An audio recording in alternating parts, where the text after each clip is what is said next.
Hello दोस्तों, आज मैं एक्सप्लेन करूंगी इस ड्रामे का पार्ट 3। अगर आपने अभी तक इसके पिछले पार्ट नहीं देखे तो पहले आप उन्हें देख लें। तो चलिए वीडियो स्टार्ट करते हैं। पार्ट 3 में हम देखते हैं ड्रंक रोंगवेई को वानचिंग उसके घर छोड़ने जाती है। जब वो जाने लगती है तो वो उससे पानी मांगता है। वानचिंग उसके पास पानी का ग्लास रखती है तो वो उसे अपने पास खींचता है और किस करता है। इसके बाद वो इंटीमेट होते हैं। 1 महीने बाद वानचिंग जब अपने चेकअप के लिए हॉस्पिटल जाती है तो उसे पता चलता है कि वो प्रेग्नेंट है। वानचिंग ये जानकर बहुत परेशान होती है। तभी उसे ढूंढता हुआ रोंगवेई उसके पास आता है और कहता है, फाइनली मैंने तुम्हें ढूंढ ही लिया। वानचिंग उसे बताती है कि वो प्रेग्नेंट है। रोंगवेई उससे कहता है, तुम टेंशन नहीं लो, मैं तुम्हारी और बेबी की रिस्पॉन्सिबिलिटी लूंगा। देन इस सीन को यहीं कट किया जाता है और टाइम जंप होता है 5 इयर्स का। वानचिंग अकेली रहती है और अपना रिपोर्टिंग का वर्क करती है। जब वो रोंगवेई का फोटो देखती है तो कहती है, ये बंदा जाना पहचाना लग रहा है। उस आर्टिकल में रोंगवेई के बेबी की न्यूज़ होती है। देन रोंगवेई के बारे में सब कुछ पता लगाने वो खुद उसकी सीक्रेटली इंफॉर्मेशन लेने जाती है। पार्किंग में जब उसे रोंगवेई दिखता है तो वो छुपकर उसकी फोटोज लेने लगती है, लेकिन कैमरा का फ्लैश ऑफ करना भूल जाती है, जिससे रोंगवेई को पता चल जाता है और वो उसका पीछा करता है।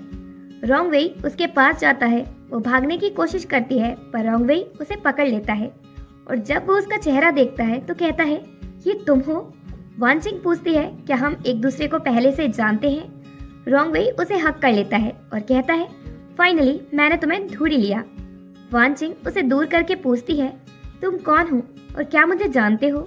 रोंगवेई कहता है, अच्छे से जानता हूँ, मुझे ये भी पता है कि तुम्हारी एक डॉटर है। वानचिंग बोलती है, कुछ भी ऐसे ही फालतू नहीं बोलो। वो कहता है, मैं तुम्हें वहाँ ले चलता हूँ, मेरे साथ कार में बैठो। वो उसे अपने घर ले आता है। जब रोंगवेई उसके लिए पानी लेने जाता है तो वानचिंग उसके घर में कुछ इन्फॉर्मेशन ढूंढना शुरू कर देती है। वॉल पर उसे रोंगवेई की डॉटर की फोटोज दिखती हैं। वो उनकी फोटोज खींचने लगती है। तभी उसे अपनी और रोंगवेई की साथ में फोटो दिखती है तो वो रोंगवेई से पूछती है, ये मेरी फोटो तुम्हारे पास कैसे आई? रोंगवेई उसके क्लोज जाकर कहता है, ये तो मैं तुमसे पूछना चाहता हूँ कि तुम अपने हस्बैंड और डॉटर को छोड़कर क्यों गई? वानचिंग उसकी बातों से कंफ्यूज हो जाती है। तभी वहाँ उनकी बेटी चेंगजी आती है और आकर वानचिंग को मॉम कहते हुए हक कर लेती है। वानचिंग कहती है, मैं अचानक से मॉम कैसे बन गई? और चेंगजी से कहती है, मैं तुम्हारी मॉम नहीं हूँ। चेंगजी वहाँ से चली जाती है।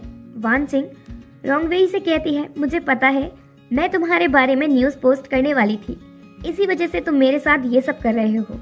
मैं तुम्हें प्रॉमिस करती हूँ, मैं तुम्हारे बारे में कुछ पोस्ट नहीं करूँगी, मुझे ऐसे ही मॉम नहीं बनाओ। रोंगवेई कहता है, ठीक है, मैं तुम्हें सब याद दिलाने की कोशिश करता हूँ। देन फ्लैशबैक में दिखाया जाता है।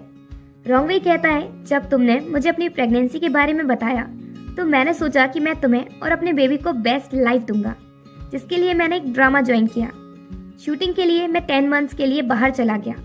मैंने शाओयू से तुम्हारा ध्यान रखने को कहा, उसने तुम्हारा ध्यान रखा, पर जब बेबी बॉर्न हुआ तो वो बेबी को ले गई और तुमसे झूठ कहा कि बेबी मर गया। इस बात का सदमा तुम बर्दाश्त नहीं कर पाई और तुमने सुसाइड करने की कोशिश की। जब मैं तुम्हारे पास रूप पर पहुंचा तो वहां मुझे तुम नहीं मिली, बस रिंग मिली। इसके बाद मैंने हर जगह तुम्हें ढूंढा पर मुझे तुम कहीं नहीं मिली। अपनी बेटी का ध्यान मैंने अच्छे से रखा। वो 5 साल की हो गई है और इन 5 सालों में हमने एक दूसरे को नहीं देखा, तो तुम चेंगजी की मॉम हो। रोंगवेई बातों बातों में उसके क्लोज जाता है। वानचिंग कहती है, क्या कर रहे हो? चेंगजी यही है। रोंगवेई चेंगजी को कैंडी देकर रूम में जाने को कहता है। चेंगजी कहती है, मुझे एक छोटी सिस्टर चाहिए और वो रूम में चली जाती है। वानचिंग वहां से जाने को कहती है। रोंगवेई कहता है, तुम इस जगह से फैमिलियर हो, तुम्हें अभी तक सब कुछ याद नहीं आया? कितनी सारी मेमोरीज हैं तुम्हारी यहाँ।